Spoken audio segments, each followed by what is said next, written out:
Everyone is requested to please mute themselves. Thank you.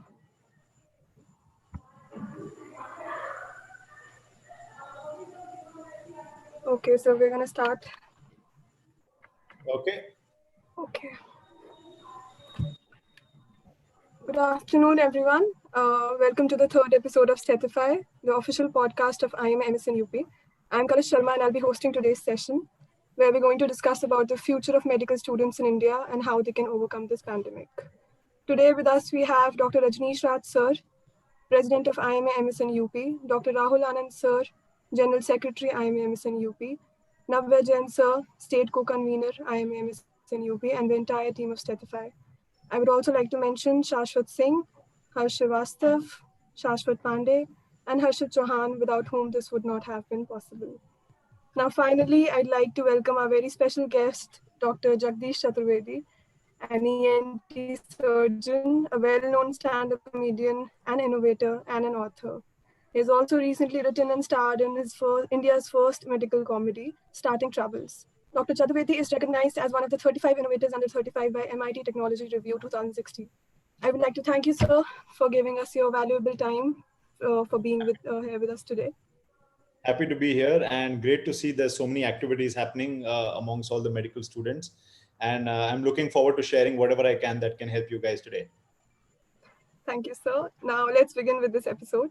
Sure. The ongoing pandemic has presented us with months of uncertainty and crisis. It surely doesn't even seem to end yet.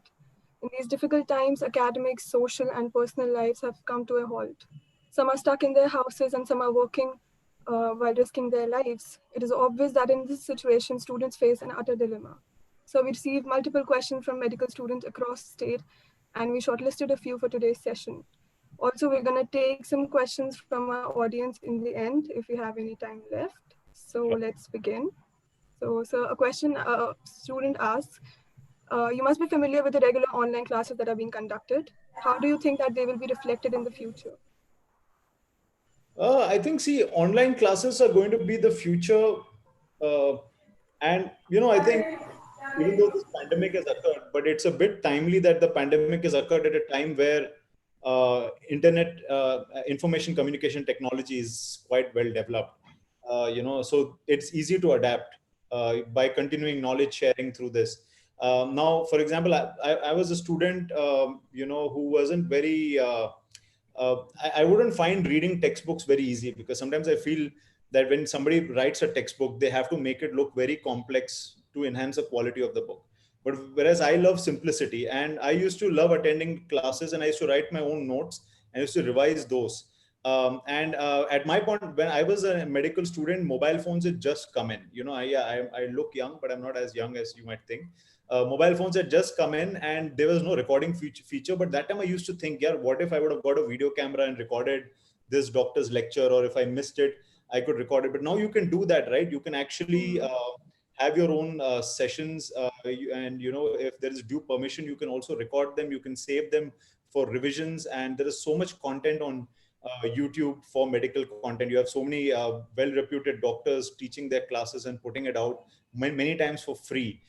So I think that is just expanding your access to knowledge, access to people who have the ability to teach. So now I'm sure everyone's knowledgeable, but there is a knack in the ability to teach and how to structure and how to explain things so that it's well understood. And you can get access to so many people through these online courses, classes, YouTube, and also your faculty that is going to teach you, so that you can record, you can transcript, you can revise. And I think that's not as bad a thing, versus, from real-time classes. Of course, you miss out the environment because you're probably at your home or in your room, and that's not a place that you associate with. When you like to get into the attire and go sit in the class and you're chatting, and there's an entire environment that might take some getting used to. But then there are pros and cons, and I don't think that that this would be a big deterrent. And I think if you look at it in the right way, you can expand and in fact expand your knowledge by capitalizing on this. But sir, don't you agree that medical education is all about bedside teaching and practical classes, and that's impossible in this situation? So there must be cons of that. Yeah, now the bedside teaching thing. See, we are very traditional in our medical approaches, but even conventional bedside teaching is now frowned upon because you cannot discuss your case in front of the patient typically, but you can obviously observe and then have a discussion later on. And I guess there's we can use technology for that. So nowadays is a time where there are CCTV cameras and everything is being recorded, everything is being documented. Obviously, there is a patient confidentiality factor, but I'm sure that rounds and assessments can be recorded and they can be discussed offline. Just like how we do. During my ENT training, we never would discuss a case in front of a patient. We're just tagging along. We are seeing the case, and then we go to another room where the discussion is happening, and that's not with the patient in the room. But when I was doing my MBBS back in 1999, at that point of time, there would be a professor with the patient in front of you, half exposed, and somebody's getting mentally exposed. Student is being scolded, and all of those things. And that's a very old traditional approach. But I've also been abroad and seen how their teaching programs happen, and their grand rounds basically happen in a seminar hall with a presentation of the cases that they have and the discussion. So because of patient confidentiality, because of not being able to discuss scientific things in front of patients, there are a lot of regulations to that. So regardless of that, I think this was anyway changing. The conventional bedside approach. Now it is just a matter of adapting to it. Now we have to figure out a way for people to be able to see things. Now to feel things is obviously going to be very difficult, even otherwise. With more and more regulations coming in, it may not be possible for everyone to touch and feel a particular lump or a particular thing for teaching purposes. And a lot of simulation is coming into place, and there are simulations even being used now for teaching a lot of emergencies and those kind of things. But I guess the internship is the main thing, main time where you get to actually you're qualified to see patients. You are under that regulatory framework that you can actually treat people under supervision. And I think the internship is something that we need to take very seriously. I know even from my time, even from when I did my internship, there are so many people who would not do their internship and prepare for their PGs, and they would miss out on their actual hands-on, touch and feel and treatment and discussion with their senior doctors and supervision. That is what later on helps you when you're practicing or when you're seeing patients in real life. You may get into a very good college, but if you have not got your hands-on experience across domains in your internship, you land yourself in a tough place when you actually go into your clinical practice. So I think, whatever teaching you can do during your undergraduation, it can be virtual, and I think it can be fairly comprehensive. But your internship is where you have to make up for all the clinical assessment and your traditional percussion, palpations, auscultations, figuring out murmurs and all of that. You really got to do it. Yes, so indeed, the changing times are westernizing the traditional medical education anyway. So another common question we received was about how are we going to emerge as good doctors when we already lost crucial months of our course? Uh, you know, I'm, uh, I don't know what a good doctor is. To be honest, people say good doctor, best doctor. You'll find millions of best doctors online. Uh, See, as long as you're able to understand what is wrong with the patient and you're able to provide a reasonable treatment pathway, and you're able to improve and iterate it if the patient is not improving, all of that approach does not have so much to do with knowledge as much it has to do with clinical acumen or common sense, right? And most of the times what happens is you may be too theoretically overburdened with your knowledge, that sometimes we lose out on very simple practical things. If you see the rising number of cases of doctor and patient violence, is because of apathy, because we are so engrossed in the knowledge that a patient is a subject to us, that's a disease to us. And we've got the knowledge, so we say, whatever we're prescribing, take it and go. But sometimes your clinical practice requires you to have empathy, and it requires you to have some clinical acumen, suspicion, and also practical aspects of things. And I think that cannot come purely by reading and by your books. That comes from you doing more and more of patient consultations, more and more of patient care. And again, that's why I would like to emphasize, your internship is very, very crucial. I know getting into a good PG college is also important, but some of the things that you get an opportunity in an internship where you are allowed to learn under supervision, allowed to try out a lot of things under guided supervision, you do not get that later on. And I think that is where the good doctor aspect would come, because I did an internship in a district hospital in a small town called Tumkur. And during my internship, I did everything from hernia surgeries independently or under supervision. We did appendectomies, we did tubectomies, and snake bite, cellulitis, gangrenes, all decompressions, all kind of things we did. But when I went into my post graduation, I think looking at about um, 2006 time frame, I could see the change in the internship. Internship is collecting reports, internship is filling out forms, internship is taking orders and instructions and running around, but not getting to do so much hands-on. The interns going around with their books and they're reading in their rooms. And I think I see that a lot is being missed out. And this is not only the fault, the shortcoming of the internship mindset. It's also that there are too many people in the chain. When you have PGs, obviously they are also wanting exposure, and the senior doctors are there. And some medical colleges have very big faculties, and you don't get hands-on for interns. And I think that is something that at a system level we need to understand. If we want to create better doctors, we cannot bypass hands-on exposure once you're qualified to do so. So I think the good doctor comes from that aspect, and I don't think because knowledge now can be gained and accessed on your tip of your fingers. You don't have to memorize and remember everything.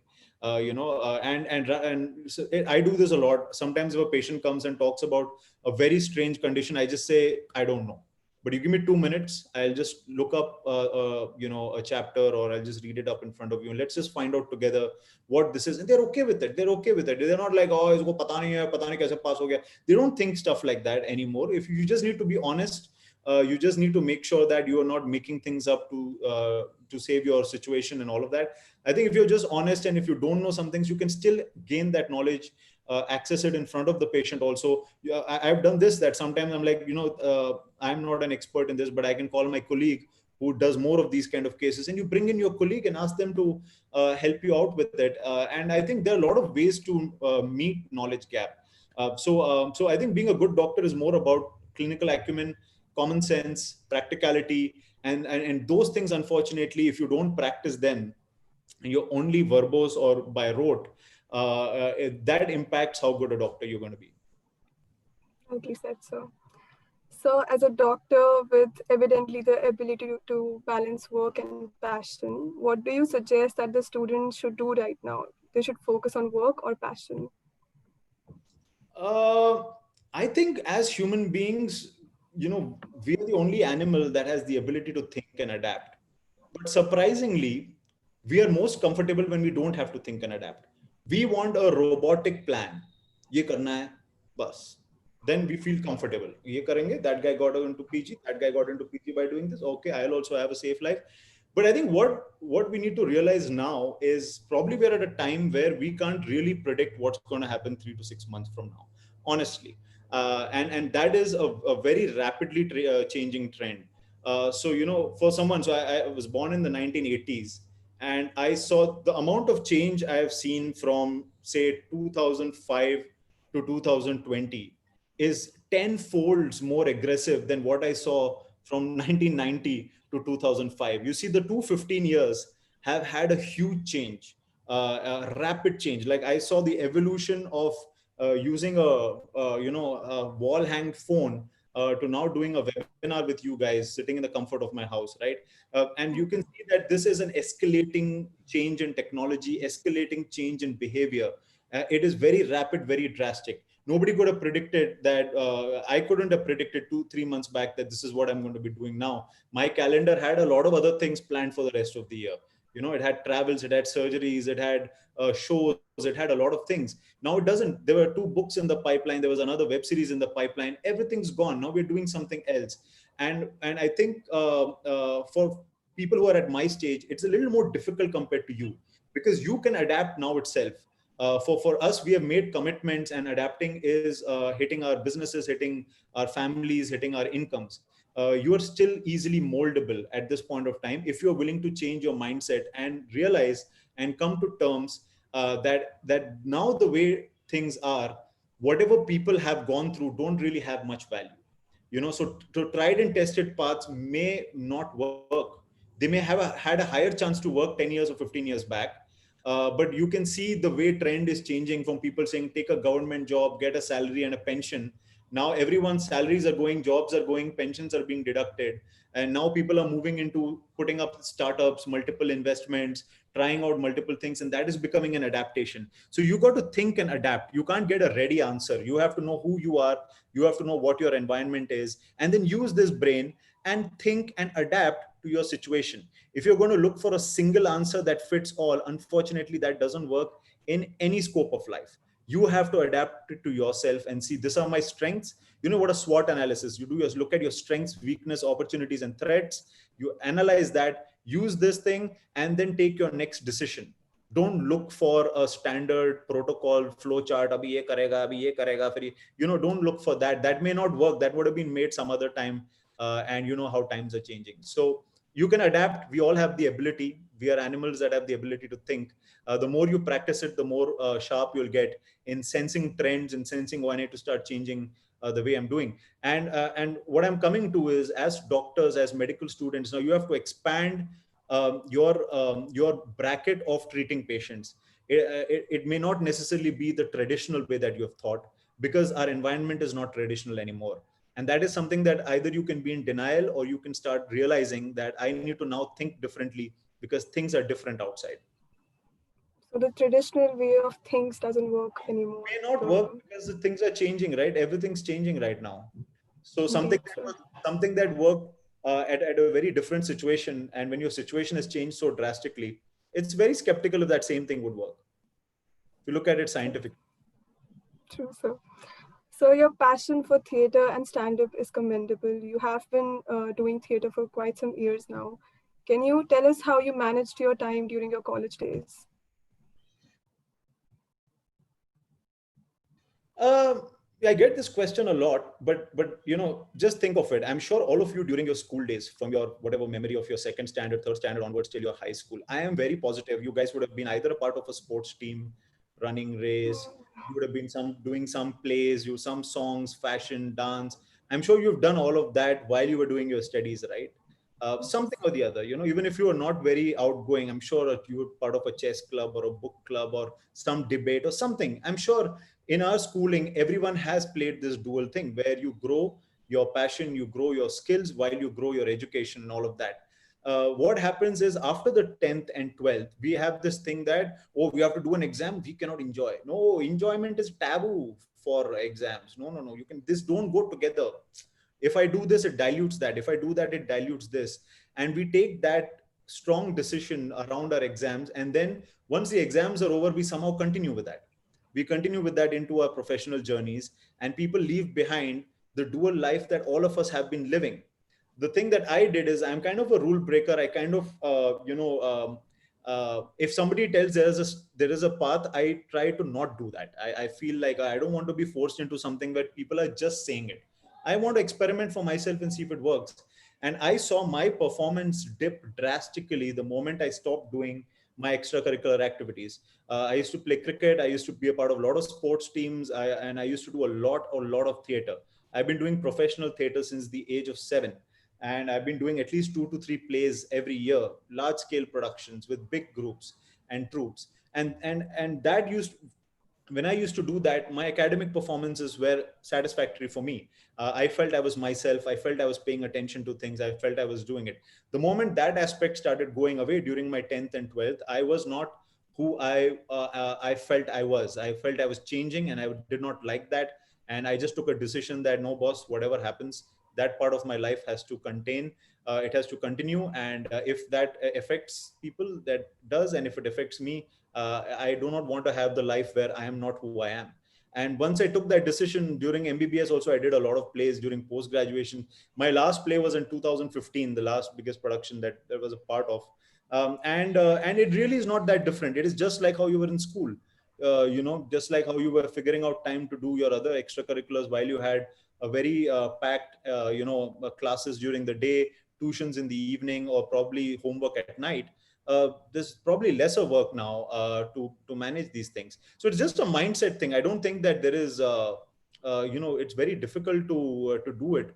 All of you have been doing this since your childhood. You've just stopped it for some reason, and you don't need to.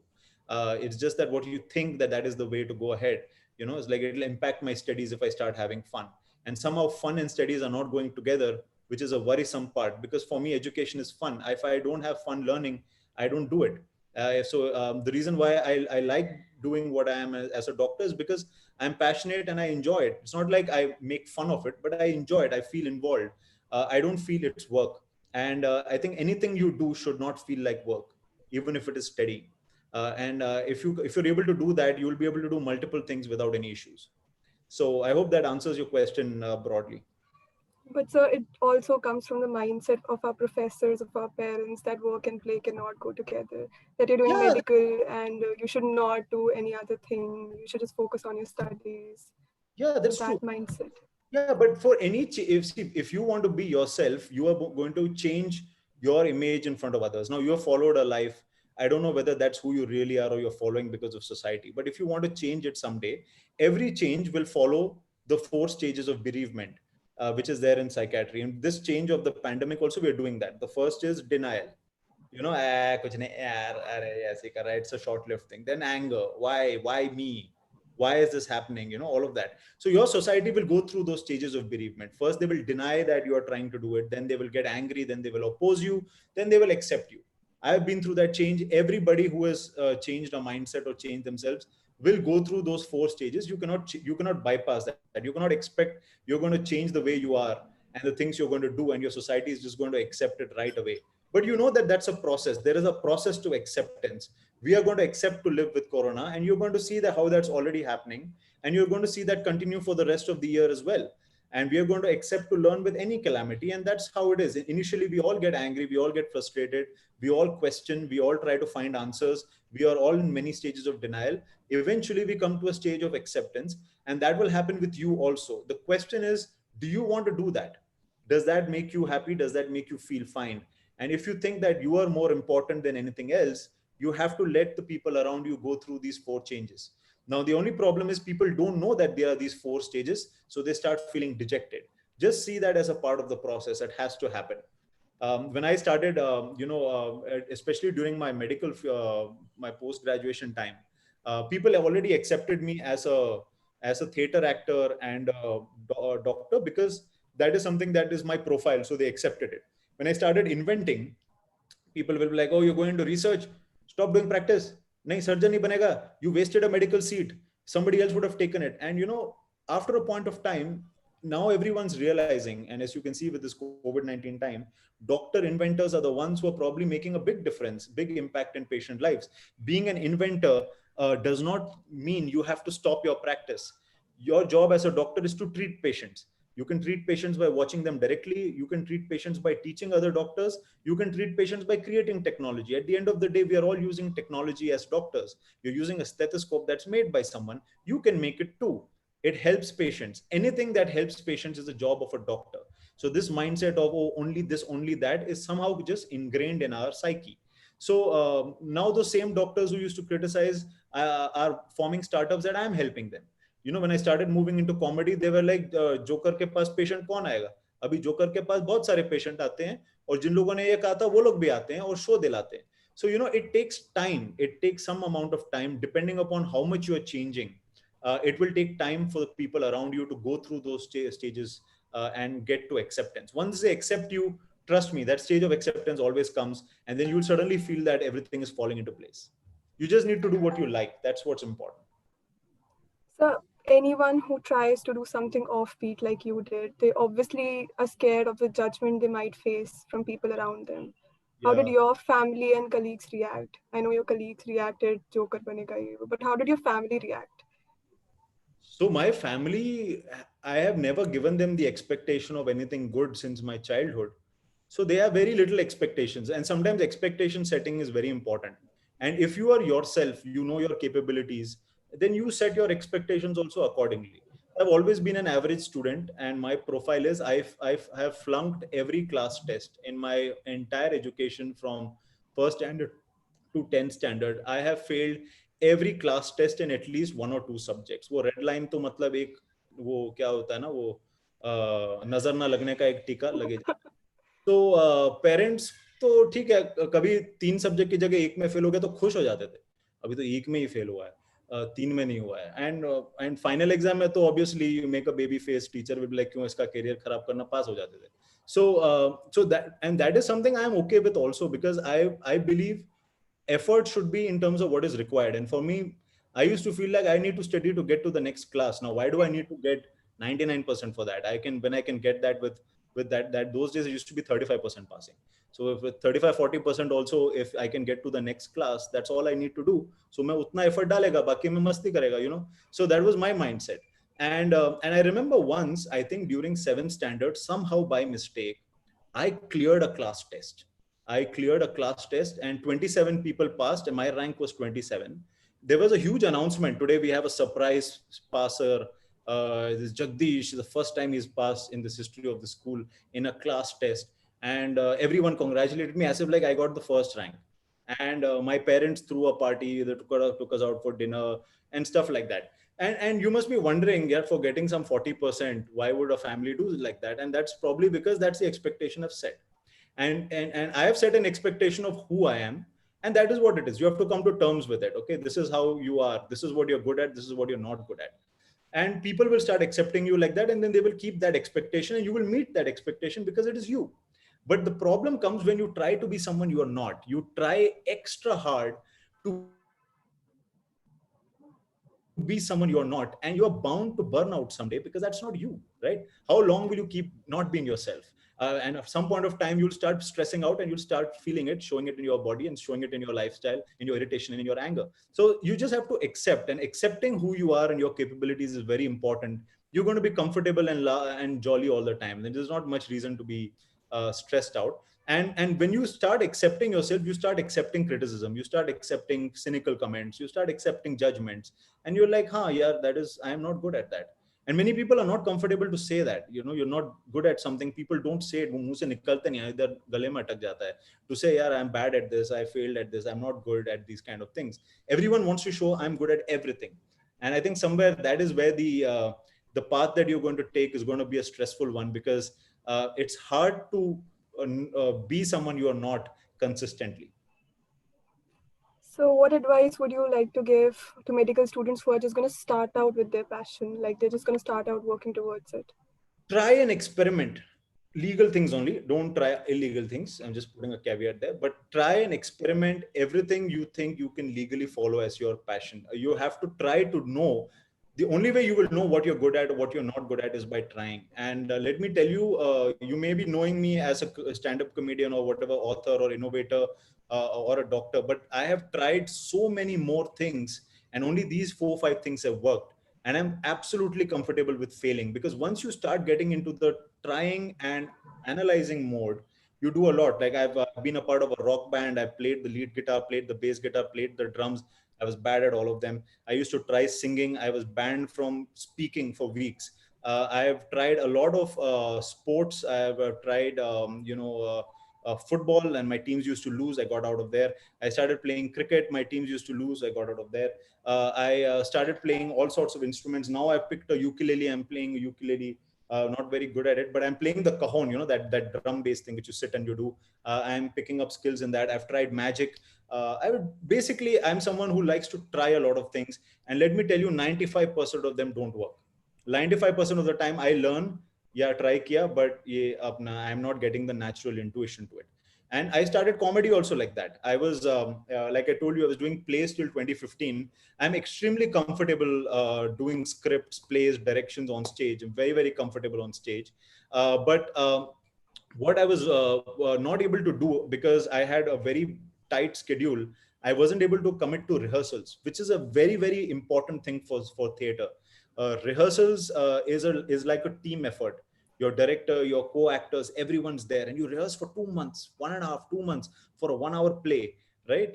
And when we do all of that, when you have Bangalore traffic, you have surgeries, you have emergencies, I used to come, like, I used to miss most of the rehearsals, and that used to really, that's a big no in theater. That is a disrespect to the entire team.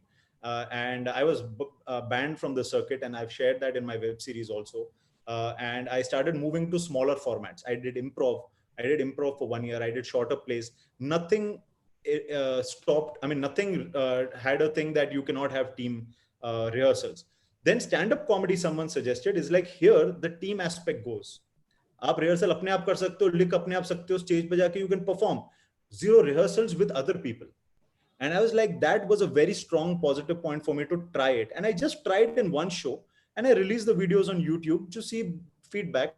And because not too many people release videos on YouTube, some of them got popular. I started getting shows, and after that, it has just been a request, from the market side, that I have now done 300 plus shows, and I seem to have a knack for it because I ride a lot on my theater skills. So if out of the 100 things I try, 2 or 3 things like this pull into a profession. But otherwise, you have to keep trying. Otherwise, you will not know what you're good at and what you're not at. So don't worry about failing. There is a lot of benefits of failing. I've written a book called Benefits of Failing Successfully. Also, you can read it. But failing is very, very important to know what you can and what you can't do. If you avoid failures, you're avoiding to know yourself. And then you're going to only be someone you're not, and not sustainable, guys. So you've been also actively trying to get other medicos to try stand-up comedy. I attended your workshop once, and it was really amazing. Yeah. I try to encourage. I used to do those workshops. Now I'm doing online workshops. I'm doing online workshops in 3 things. I'm teaching innovations online. I have a student course, and I have a advanced course. If anybody's interested, you can reach out to me. I can just put my email address here. I don't want to Awesome. I.in, and it's also there on my screen. And I've also put my WhatsApp number. Uh, so I run these kind of courses to try to help doctors become innovators, because right now you need to have some knowledge and skill sets to explore some parallel activities, especially with the things that are changing. I do a public speaking course where I try to help people online to become more effective communicators. And that public speaking is not only important for you to talk to your patients, but it's also to communicate knowledge. It's also to communicate to audiences. And I do a stand-up comedy online course as well. And I don't call it stand-up comedy. It could be other kind of comedy also. Comedy is, in principle, is comedy. But I try to do these 3 courses right now to keep the community growing. Because I think the more the community grows, the more other people will see. See, the reason why most of you follow something is because group of people follow something. And I need to start showing more and more examples of people following their passion. And now that I get visibility, there are a lot of doctors who are extremely talented who reach out to me, medicos, medical students, doctors. They all reach out to me, and they say, look at my music video, look at my song. And they're all so talented. Somebody's painting, somebody's doing that. And that's great. And I like to encourage them. And once you start seeing that's acceptable, once you start seeing that that's a fallback, at times like these, I do about now with, I used to do 12 to 13 shows a month before the lockdown. Now I'm doing an average 40 to 45 online shows because I don't need to travel. And, I've got something to fall back to while I'm doing online consultations or while I'm going to the hospital. Because I'm present virtually, your ability just expands because you minimize all your travel time and logistical time, right? So if you have these kind of things that you've explored, at times like this, it really helps you to continue growing, continue earning, and continue surviving. True. So talking of innovations, you're also a medical device innovator, and you have developed over 18 devices since 2010. What would you suggest future innovators or people do who have an interest in innovations according to your experience? So innovations, interestingly, is poorly understood by us generally, because we don't know who should invent and how should one invent. Because for everything else, we have a course. Like if you want to be a doctor, you know the process, right? NEET, get into PG, or get into MBBS. Process. You want to be an engineer, there is a process. Designer, there's a process. Innovator, there is no process. Innovator is मैं मन की करेगा. मेरे को idea आ गया, I'll do my own thing. And that's why majority of them fail, because they don't know the process and there is no course for it. There is no certified postgraduate program on innovations. I'm trying to bring that with some educational organizations, but innovation is different. The reason why this has not become a course or this has not become something is because innovation is not a one person activity. Being a doctor, you can train yourself and you can become a doctor, but an innovator, you cannot alone be an innovator. You need a team. A doctor alone will struggle to invent, because the invention will have technical components, engineering components, design components, legal component, business component, market component, regulatory component, and a lot of other components in addition to the clinical component. You may be an expert in the clinical side and you may be able to understand other things, but you cannot be an expert in every domain. Innovation is a domain expertise of multiple fields. And the reason why it's hard to bring out a course like this, because you need to get people from different domains. Now, why are Western and European colleges able to do that? Because they're able to do that because all domains are coexisting in the same campus. We don't have that kind of a campus setting, even though now it's coming up. But when I went to Stanford, your business school is in the same campus, medical school, engineering school, design school, legal school, everything is in the same campus, and you have electives. And that becomes easy for them to provide these courses because people from all of these sector domains can attend those classes and get a degree or a certification, and they learn the process. Here, we don't know that we need to learn the process in the first place. And second is, we don't know how to get the team members in place. We have an idea, we treat it like love and like passion, junoon, main isko banayega. They try it to a certain stage and they fail. And I feel that is wasted effort, because a lot of people who have the ability to come up with brilliant ideas, they just don't know how to take it all the way to the market. If I say 18 devices, 9 have failed, 9 are ones that are commercialized. That's why I say the number, because you at least should know that there is a failure rate of 50%, even with someone who's doing this for a decade. And that is very important to understand about our healthcare ecosystem also. It's not a very easy ecosystem to do anything. And that's why I think the reason why I'm putting out an online course is my effort to give these kind of teachings. Otherwise, there's only one or two government programs that have huge waiting lists. If you go to Stanford and study, it's very, very expensive. And we are a product of that same course. We have got a lot of hands-on experience. Students from Stanford learn from us. So why don't we just offer that as an online thing to help you guys? And it's just simple 10-hour and 20-hour program, and you get to know the whole process. You get connected to the main people, and you can invent. If not, we have written books. I've written a book. Other people have written books. You can gain this knowledge from other ways also. But my advice to you is, first learn what it takes to get an idea. What you are thinking right now is how to make a prototype. You're not thinking about what it takes to make a product.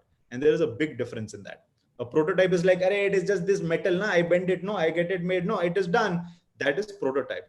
But whether you can make that in 20,000 units in the exact same way and predict how it will work, when it will fail, when it will not, that is a product. And that is not as simple as, aisa.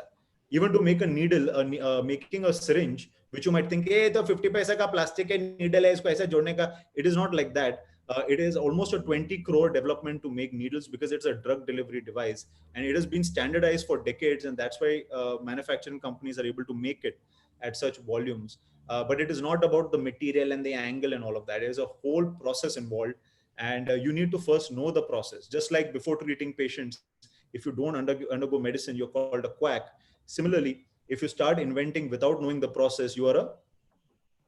So that is the thing. So I think the lack of clarity around research and innovation is what stops people, and it's great that you're taking up efforts against it and helping people. So another question we got from a student was how to cope with the rising competition in the field. I don't think there is a competition. You think there is a competition. The reason why there is rising competition, because everyone wants the same thing and nobody wants to take a lot of other things which are there.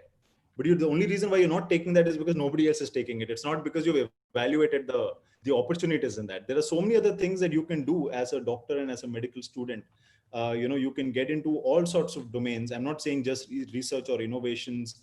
You can get into startups. You can create new technologies. You can join insurance companies, and you can still continue your practice. But there are a lot of things that you can do out of your careers if you evaluate them, barring the fact that why are other people not doing it. Look at it objectively. there are public health courses. There are a lot of other courses that people do. I know at least 20 doctors who are brilliant coders. They've learned Python, C++, Java, all of these things which sound like medicines to me. They have learned it. They make their own app sitting at night. One doctor said, "आपके site के लिए मैं एक AI bot बनाऊंगा." मैं बोला, "ये AI bot क्या है?" And then he made an AI bot that talks to my people who visit the site and directs them somewhere. Just made it over 2 nights. And there are people who have learned these things, still are practicing, and still have used that to enhance their careers and their work life. They become medical writers. They become entered World Health Organization. A lot of these things. So you need to stop thinking that if you start expanding your skills, means you're becoming a lesser of a doctor and you're going to stop whatever clinical practice you're doing. It is not true. And the reason why I flaunt that is because I want you to realize that I practice as significantly as probably anybody else, but because I have control on my time, I'm able to do multiple things. You need to make some decisions and get control of your time and do multiple things if you want to. But you have to start growing and expanding into that. And there is no competition in that domain, to be very honest. And if you enter a space before it becomes competitive, now multitasking is maybe you're opening your mindset to it. After a point of time, there may be entrance exams for all of these things. I won't be surprised if there is an exam for becoming a stand-up comedian one day, and I'm sure somebody will put out an MCQ in that also and be called some sort of an exam. When it becomes competitive, these regulations come. Right now there is competition in only streamline, and I don't see any competition in the parallel. And you need to evaluate it and explore what are the other things that you are good at and what that offers. And you need to take the plunge and see if you can grow in it. That's it, sir. So during these times, it has been months since we're all at home. How do you think we can overcome this pandemic and do our bit as medical students? Sorry, can you repeat that? I actually got distracted with a question that was asked. So can you repeat your question? Okay. So it has been months since we are at home. How do you think that we overcome this pandemic and do our bit as medical students? I think just like the virus has adapted to survive, we have to adapt to survive, and we have to figure out the things that we do. How can we do it with the limitations? How can we do it by being online? How can we do it virtually? How can we do it by restricted hospital access, but still try to achieve as close as possible to what we were trying to do? And that has to be that those are not answers that somebody else has to find and lay it out for you, because we don't know what your abilities are and what you are comfortable with. Like, for example, here there's this question I would like to, because it comes into this. What if we are not able to make balance and we fail in both the things, our study and our hobbies? How to overcome that? We feel like it's better to focus on one thing, that's our study. See, uh, it's absolutely fine if you're comfortable with something. Now, it's a good disclaimer that I would like to share, that do not try anything you are not comfortable with. If the existing situation is uncomfortable for you, then explore what else is comfortable for you. But if you're already happy with your mindset and with your belief, then you don't really have to change. There's no reason to change if you don't want to. But if you feel that no, the current situation that you are in is limiting your growth, limiting your prospects, limiting your ability to survive, then you need to experiment. And when you experiment, you have to be okay with failing. You have to try, and you will there's no other way to make anything. Even if you make a product, it is not like we're developing the product by ensuring it does not fail. We are developing the product by seeing all the ways that it fails and fixing it, and that's why it doesn't fail. The reason why we have a medical curriculum that's designed like this is so that during your undergraduate studies and your internship, you make enough failures so that when you are a seasoned doctor, you know how to deal with them, you know how to prevent them, you know how to avoid them. Okay, so it's all about failing and learning from the failures to make sure that you become better. So I don't think we can bypass failing whenever you're trying anything. And I don't think we should have that approach also. In fact, we should be able to fail and understand it. And if you do not fail, there is something that you're doing that's wrong, because then you're not interfering with the change enough. And that's probably why you're not failing. I remember, you must have heard of Thomas Fogarty. Thomas Fogarty developed the Fogarty balloon catheter. I had the good fortune in my lifetime to spend some time with him when I was at Stanford. And he invited us for a meeting. And it was a very strange meeting. He was developing a new technology with his team. And the title of the meeting is, "Why Have We Not Failed So Far?" And they were concerned to the core. They were like, we are halfway into the technology. The technology is not failing in our early testing. that means it's going to fail sometime later when we bring it out to the patient. So are we, so they look through all the protocols of the testing parameters, they looked out at everything, and they tried to figure out why they were not failing, and they were very concerned about it, because that's not a normal product cycle. A product during its prototyping stage will fail numerous times, and then you will learn about the product from that and you will improve it. Otherwise you cannot improve anything without its shortcomings, without its failures. Similarly, we become products, we become experienced people from our failures and mistakes. And from those failures and mistakes, you need to understand. You don't need to take it personally, what is going to happen. And it's not the end of the world. It's a process. You cannot be upset at a process. And the process will be like, okay, this is reason why this didn't work. And that's it. You've got the answer of what you need to improve. And once you do that, you become better. That is the way things improve. You fail, you improve. You fail, you improve. If you don't fail, you don't improve. You become status quo. Okay, that's how it is. So if you want to balance things, you'll have to try things, and it is very, very likely that the first few things you try will not work, but you get that information of what doesn't work, because then the next things you're going to try are going to be closer to working, and that is what is most important. So this that I've achieved, this multitasking balancing skill, for me, I started at the age of 29 or 28, right? So I have been experimenting ever since I can remember. But at the age of 28, 29, things are starting to fall into place. Now I'm 36, and over the last 8 to 10 years, I am now living a life of doing multitasking and balancing. It didn't come the first time that Jagdish thought, oh, multitask karenge and everything is working the way it is. No, Jagdish is trying to multitask since the age of 19. Okay, but it's not working. Many things he tried, many things it didn't. I flunked my MBBS exams. I flunked my first year. I had a 6-month back because I was experimenting something, and that impacted my studies. But I learned from it, and it hasn't affected my career at all. So you got to be okay with it, and you need to look at things in that sense. So that is a great example for people who feel disheartened when things go wrong and they fail at things. So now we're going to take up some audience questions. And so one question that we got was, how are you able to get such a positive outlook towards life when you have failed and you have tried so much? Because I have seen the benefits of it. Then the benefits are amazing, and the best part of it is nobody else wants it. I think my outlook, I'm very experimental, and once you become very experimental, you start looking with a scientific lens, and it somehow diminishes your emotional lens, because somewhere we all understand that emotion and logic is inversely proportional. Because when you're very logical and practical about things, you tend to be a little less emotional about it, and that has also got its own pitfalls. But when you start looking at an event in your life and start evaluating it like from an outsider's lens, you stop taking it personally. And I think somewhere in our personalities or our past has made us personalize our mistakes, made personalize our failures, and we take it internally as a flaw in us. And I think that is not entirely true, because if you try something, you are bound to fail, and that is just a part of the process, and you have to see that numerous times to know that that is a part of the process. And if you look at any parallel field, even if you're learning a new musical instrument, you're not going to be acing it the first time you hold that instrument. And even if you're doing medicine, you're not going to be great at it right from the beginning.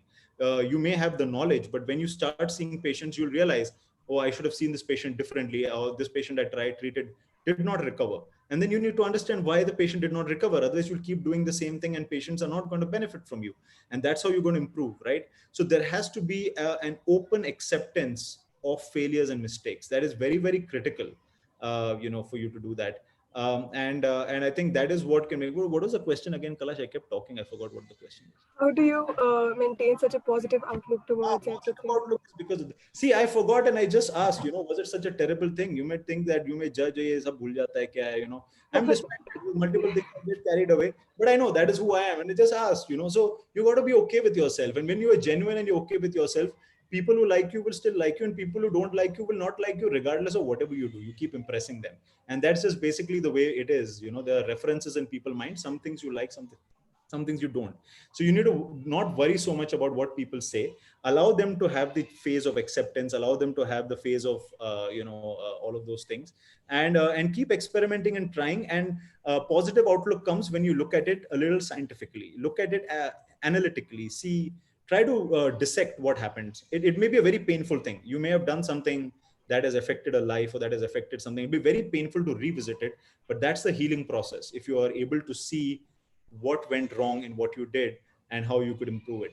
I can give you an example of a particular doctor. I'm not naming anyone over here, but we were doing a tracheostomy surgery, and before we removed the endotracheal tube and we made a cut over here, one of our team members used a cautery, and the windpipe caught itself on fire, and the patient died because of that. And that's a very, very dire, error from the clinical team, and the entire clinical team was responsible for it.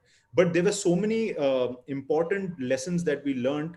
There's so many important changes that were made in the surgical process, in the protocols, in all of those things, that made that entire thing better. Now I know this is a very old case. It's also published in literature, but that has taught so many people to do something better. And whoever took the fall for it, it is not his or her shortcomings. It is a part when you are doing something, there is going to be there are going to be some oversights and some things, and that's how it is in any field. So you need to be okay with those things, and you need to improve it and move on. Thank you, sir. So we have one more question from Shashwat Singh. So as more and more jobs are getting replaced by machines in the medical field, do you think biodesign courses should start in each college through MCI? Yeah, they're already doing that. I think the Board of Education and the Central Health Ministry has already included an elective into your MBBS. I am aware of that because I'm a faculty for 2 medical colleges for innovations. As a part of your MBBS curriculum, I believe there is an elective that you can take for 3 months during your undergraduation to understand it. And now we are also pushing very hard to get a degree course, some sort of a post-graduation course or a graduation course in innovations. And we're working with the government, we're working with some premier colleges to do that, because we realize that that mindset is important. We also realize that the Western world and our traditional यहाँ जाके US में करके मैं उधर जाएगा, lab करके UK जाएगा, इधर से मैं Australia जाएगा. अभी these countries changing their protocols based on a lot of things that are happening, pandemics or cold wars or all of these kind of things. So I think the way you are best off is if you are Atmanirbhar and self-dependent, and you can produce your own company and provide yourself your own salaries, and you can give jobs to other people. And that is a very valid way of looking at things. And you don't have to, because you're a doctor doesn't mean that you have to make a startup in the medical field also. Again, there are no rules. You figure it out. If you want to make a startup in music, or you want to make a startup in real estate, nothing stops you if you have the skills and the bandwidth to do that. So again, follow what you want to do, and whatever makes you feel safe and comfortable, give it a try. And if that doesn't work, be okay with it and figure out what can you do to make it better. I gave up on half the sports and half the musical instruments I tried to learn, because after a point of time you just realize, boss, apni capability nahi hai, to nahi hai, kuch aur karo. Okay, so we got some questions from YouTube. It's live on YouTube as well. So it is, in your book Inventing Medical Devices in India, you talked about everything from finding to a problem to product in hand. My question is, where do I start my journey? You start your journey by creating a team, or if you or you start your journey by learning the process. Now, suppose if you've read the book, now you have an overview, then I think you should start your journey by finding a team member, somebody whom you can bring in complementary skills, someone who can bring in or be a part of you with this journey if you're trying to invent and develop something. Now you might say that idea nahi hai to main kya team layega, and you might think, whom do I get? And sometimes what you need to do is you need to lock on a domain. So I'm not saying you need to work on an idea, but if you say you want to do something in pediatrics, so you want to do something in teleconsulting, that's a bracket. Okay, this is the area we're going to work in. But what exactly you're going to do in that should be researched by your team together, so that there is vested interest and you are co-founders, co-inventors, because you need that passion plug for the entire team to go ahead. If you come up with the idea first and then start looking for a team, then everyone will be working on your idea, and then it will become an employer-employee engagement or a favor, and that does not sustain. You need to get the skin in the game of 2 or 3 people who will consider the product as their own. And the only way they will consider the idea as their own is if it comes through them. And that could also be you are shooting the idea to them and they are adding to it and they are all agreeing to it. is still the same thing. But you need to, your first step is to learn the process. The second step is to get a team first, and I think that would be the right way to move ahead. And if you need any guidance or mentorship, we offer that to startups. And we've my new company HIIIH, which you can see written over here, is only designed to help doctors who want to develop startups. We provide services all the way from idea validation to commercialization, because I understand that a doctor is a very different set of professionals who do not have the liberties to do what other fields have, in terms of time and in terms of effort and skills. And somebody has to match that and fill that gap. And that is why, after doing 18 devices the last 2 years, I'm making my first service company, which is to build knowledge, build awareness. The web series we made is because we wanted to make it an entertaining way to understand the basic principles of entrepreneurship. So Starting Troubles, which is there on HIIIH, the reason why we didn't release it on any other large platform is because we wanted to bring the awareness and the solution in the same platform. So if you don't understand what, as a doctor, how it is to invent, you can watch the web series, and then you can start using the platform to find a team. You can find teams, you can find engineers, designers on HIIIH, and you can also take services from us to help you get to the steps which you're finding it difficult in. We have done co-founding support for people. We have done product development. We are also doing sales all the way up to the government e-marketplace. So that's what I would recommend you when you're starting off. Actually, there was another question on how to find a mentor when they're actually starting up. So I guess you answered that itself. Yeah, I take this question over here. How do you cope with a toxic colleague, senior, or how to stop them from sabotaging you? Okay, I think this is an important question because this can be a very strong factor to demotivate anyone. And it is not easy. I've been through it, and it's a very difficult thing. But you need to have a perspective. Now, the way I look at toxic people is I have learned the trick to differentiate genuine criticism from jealousy. And I think jealousy is the most specific 99.9% indicator of your success. If somebody is publicly criticizing you, is publicly trying to pull you down, is publicly being toxic, it is because you are way ahead of what you should be. And you should not look at that negatively, because this is the only way to know that you are ahead of others, is when peers or your seniors are now looking at you as a threat. That is because you are faster, you are better, and you are doing something more superior which they missed out doing, and this is the way that they are ventilating that out. Honestly, if I don't see public criticism or people are not jealous, I feel I am not there yet. I am not I'm not ahead of my time, and that's why everyone's comfortable with what I'm doing. But as soon as I get criticism publicly, or criticism or anything that sounds toxic and jealous, I'm like, acha, matlab ab to hum kuch kar rahe hain, I'm on to something.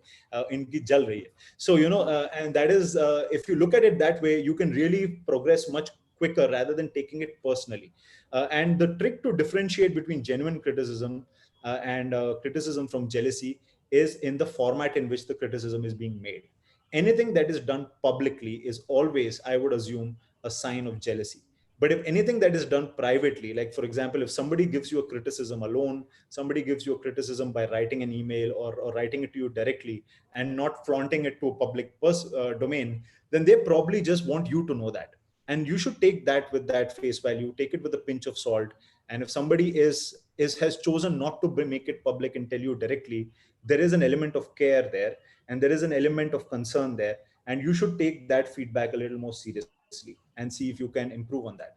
But if anything is in the public domain, trust me, you should be happy that because that is the sign. There's no other certificate or way to know you're progressing. The only way is public jealousy, peer jealousy, societal jealousy. And if you take it in that way, you will be able to cope up with it. And I'm quoting a stand-up comedian here. I don't know if you've heard of Jerry Seinfeld, but there's one quote that Jerry Seinfeld says, which I feel is very true, is that the best revenge is living happy. So if somebody is extremely critical and toxic and it is not affecting you, it demotivates them. I mean, I know for some time they're going to try a little more and it can get dangerous, but after a point of time, they're like, yeah, asar nahi kar raha, they'll try something else. Because that is the same process they also follow for pulling people down, is they try, and if it fails, they improve on it.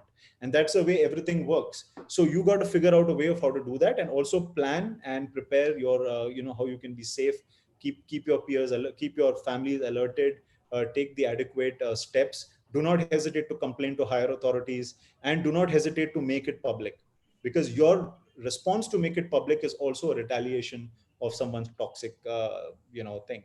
And sometimes if that's what it takes, that's what it takes.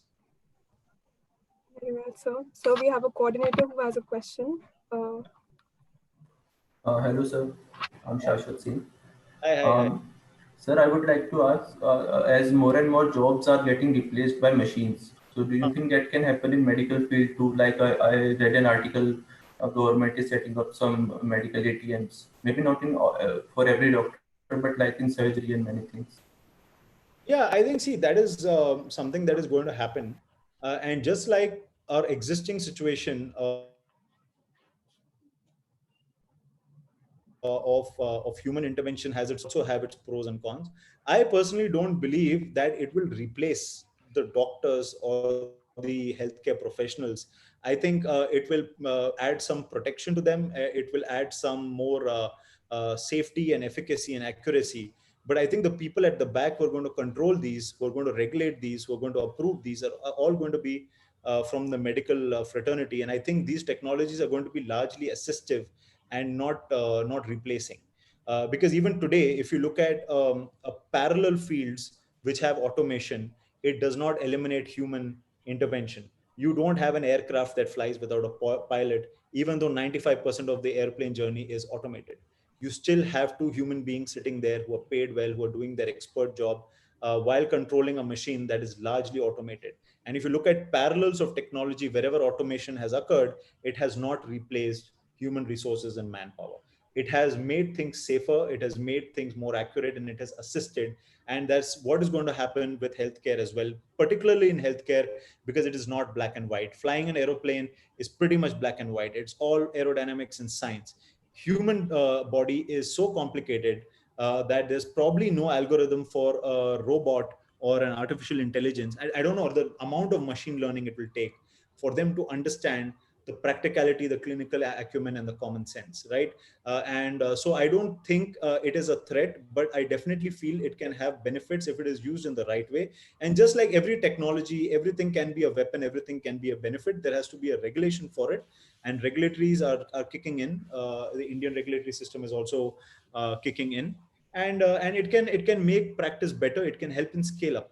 See, one of the reasons why we have this doctor-patient confrontation also is because a lot of things have the human involvement, right? Let's say you're going to buy an online ticket and the ticket is not coming, and you get angry, but you don't beat your computer up because there's a technology and not a person giving you the ticket. Otherwise, you would have thrashed that guy there. So sometimes, we have to see what levels of intervention these technologies should be there. And the reason why, if we want to ensure that these technologies come in the right way, we need to be involved. The doctors need to be involved. And I think that is where there's huge opportunity to do that. Because if you want to develop something that assists us, it cannot be done involved in the development. So I would look at it from that light, Shashwat. I wouldn't get too worried about it. Yes, sir. Great answer, sir. Thank you so much, sir. That is all for today's episode. I would like to thank you on the behalf of IMA MSN UP for taking out your time to guide us. And I hope sir's expertise and advices would help us clear our doubts in this time of crisis. Thank you so much, sir. Yeah, I thank would you. also like to thank Dr. Rajneesh Raj, sir. No, go ahead, go ahead, go ahead. Okay. I would also like to thank Dr. Rajneesh Raj, sir, Dr. Rahul Anand, sir, and Navya Jain, sir, and obviously the audience. You can access sir's number and website from the chat box. And if anyone is interested, they can join the courses that sir has on his website. Also, if you want to stay in touch with all the updates that I keep doing, many of them are for doctors and medical students. I put my Instagram, Facebook, and Twitter handle. It's the same @Dr. Jagdish Chatur. You can just take a screenshot of me right now. The reason why I've designed this is so that it becomes like a visiting card. So if you're taking a screenshot, do it in 3, 2, 1.